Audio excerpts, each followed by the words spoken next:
Thank you to Group Renault for sponsoring this video at CES 2018. You can check out their Symbioz concept car in the description down below. We're checking out the Genovation KB170L and one other keyboard, but you have to wait for that. This one, as you can see immediately, has 66 macro keys at the top of the keyboard. Each one of those keys can take 220 character inputs. You do that by switching a switch just right here on the back of the keyboard from program mode to keyboard mode, and you can type all that kind of stuff in to program those individual keys. There's only one profile for these keys, but you easily switch to another mode by holding Shift, just like you would for any other key on the keyboard, to switch to essentially another set of 66 more macro keys.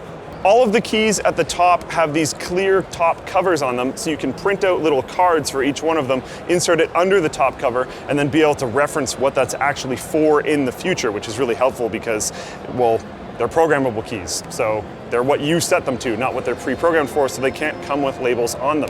They are single-shot ABS keycaps, naturally, due to the cap on top of them, and the standard QWERTY keys are double-shot keycaps. And I want to show you guys something right here. This whole keyboard, if I try to grab it pretty firmly on each side and try to twist it, it essentially doesn't twist at all, and I'm giving it quite a bit of force. I have seen drastically more keyboard twist in 10 keyless keyboards that don't have 3 rows of macro keys above it than this one does. It's built quite well. There's a metal plate throughout the entire thing.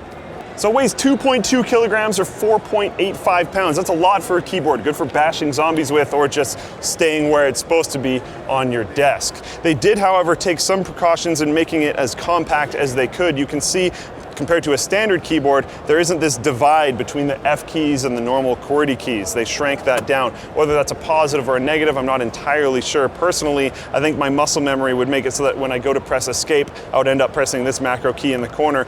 But you know, making the macro keys at the very top actually more pressable, it's probably a benefit for that, so depends on you. In terms of usability, the switches are Cherry MX Blacks. There's a USB pass-through port on the back of the keyboard, and when you're in program mode, there is a little light just next to num lock, caps lock, and scroll lock so that you know that you're in program mode and not typing mode. This keyboard was just announced at the show and will probably be available through Amazon, but just in case, you can get it at dsi-keyboards.com. The backlit version will cost $340, and the non-backlit version will cost $280, $290, around there. Next up, we have the Langen GK358, which, as you can see, is quite water resistant. It's an IP68 rated keyboard, meaning that it can be submerged in up to 1.5 meters of water for 30 minutes. But they don't know the maximum depth that it could be submerged for because it's made for like spills and stuff, not actually gaming underwater. They did say, however, that it can be underwater to some degree for about up to a week, which is pretty cool. It's also only $30 and features double-shot injected keycaps and backlighting. The backlighting is 4 different colors across the board, not RGB LEDs, but there is different lighting modes as well. So if you hold the function key and press scroll lock, it will change what lighting mode it's in.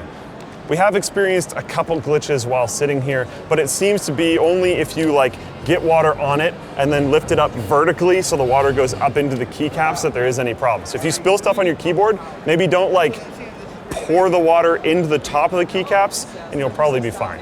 It does also feature an actually pretty nice colored metal top, but there is a little bit of flex, actually a fair amount of flex. It is a $30 keyboard, so I maybe wouldn't worry about that too much if this is the price range that you're shopping for.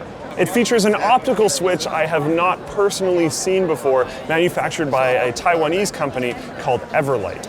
Other notable features is that there's RGB lighting along the sides of the keyboards, which is pretty cool. It's only 2 milliseconds of delay, and this metal plate comes in either black or blue. It will be available on Alibaba or bbr86.com. So cool, there's a keyboard that you can use literally underwater. I'm typing right now and I can see it on the screen over there. Pretty sweet. If you're more interested in things outside of the water, however, I'm going to bring back our sponsor, Group Renault, for sponsoring this video. Linus went to go check out their Symbioz car in France not that long ago, and he was able to experience level 4 automation. That means he was able to sit in the driver's seat and not drive. He just used his laptop while he was sitting there, and it drove him down real roads in France with other cars on it. Really cool. There's also tons of other cool tech inside of the car, so be sure to check that out up here or possibly down in the link below. I'll see you guys next time. Like this video if you liked it, dislike it if you dislike it, get subscribed, all that fun stuff. And I already said I'll see you next time, so I guess I don't really have anything else to say. Bye.